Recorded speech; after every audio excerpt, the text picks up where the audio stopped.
यंदाच्या स्वागत यात्रेमध्ये समर्थ भारत सशक्त ठाण या संकल्पनेद्वारे नागरिकांना भेडसावणाऱ्या समस्या मांडणारे चित्ररथ असावेत. तसेच नागरिक म्हणून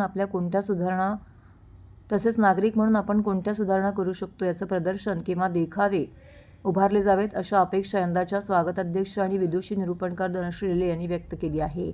श्री कोपिनेश्वर सांस्कृतिक न्यासाच्या स्वागत यात्रेच्या बैठकीमध्ये त्या बोलत होत्या.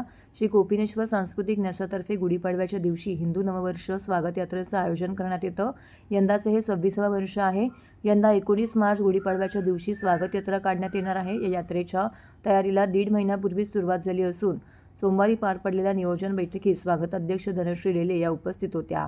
यावेळी त्यांनी काही सूचना केलेल्या आहेत. शहरातील वाहनतळांची संख्या, फेरीवाल्यांचा प्रश्न यांसारख्या नागरिकांना भेडसावणाऱ्या विषयांचं चित्ररथातून सादरीकरण व्हावे.